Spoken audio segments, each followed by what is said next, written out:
So you pulled for Nahida. Here's a quick and easy Nahida build. Our newest Dendro Archon is out of the cage, and with it comes a lot of questions on how to build her properly. Nahida's utility lies so much in her ability to enable Dendro reactions that although she may not be able to do much on her own, she can propel your team to the next level with her unparalleled off-field Dendro damage and near 100% Dendro application uptime. So let's talk about building her. A reminder that these are my personal opinions and suggestions. Also, the strength of a character can vary depending on the amount of investment you pour into it. So, the performance you see in this video can vary between your own based on our level differences as well as artifact substats. First, let's talk about her weapon. Obviously, the signature weapon, 1000 Floating Dreams, should be your first option. This weapon is tailor-made for Nahida that provides a flat amount of elemental mastery while also providing a bonus elemental mastery or elemental damage buff depending on your party's composition.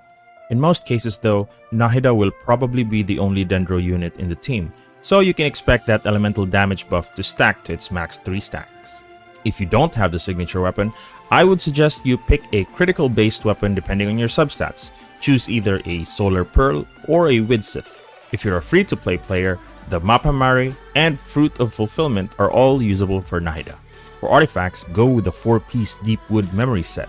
The 15% Dendro damage of the 2-piece and the 30% Dendro resistance reduction of the 4-piece is perfect for her kit, and make sure that every enemy hit by Nahida's elemental skill is always vulnerable to her Dendro damage. You may also go for a 4-piece Gilded Dream set, and it is viable, but I would go against it unless you have a different character in the party that will use the Deepwood Memories in her stead to still get the Dendro resistance reduction for the whole party. Main stats would be Elemental Mastery on her Sands, Goblet, and Circlet.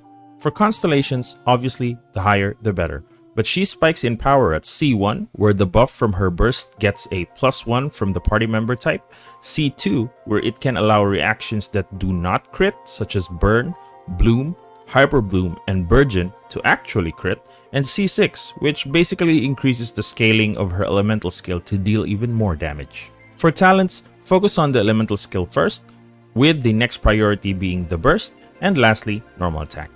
Unless it's on a Bloom team, Nahida isn't really triggering most of the elemental reactions. In most cases, she serves as the one who enables the reaction, but not the trigger. So although it is important to give Nahida a lot of elemental mastery, since her elemental skill can scale off of it, and it gives her crit rate and damage bonuses, she can still provide a lot of value to your party even without having a lot of elemental mastery. So don't stress out if you can't get your Nahida to 1000 EM. Just having Nahida as the second highest elemental mastery on the party is totally fine. Instead, have characters such as Sino for Aggravate, Kuki Shinobu for Hyper Blooms, or Thoma for Burgeon hold the higher elemental mastery, as they will be the ones who will trigger the reaction. Question of the video: what is your favorite Nahida team composition? Let me know with a comment down below. One lucky comment from this week's video will receive a Blessing of the Welkin Moon at the end of the week. Winner will be announced via Facebook, Twitter, and YouTube post. By the way, if you want to own some cool Genshin Impact or anime merch, check out Fandomian and use offer code Pebbles and get 10% off your order. Links down below. That's it for today. Don't forget to drop a like, share, follow, and subscribe for more Genshin videos.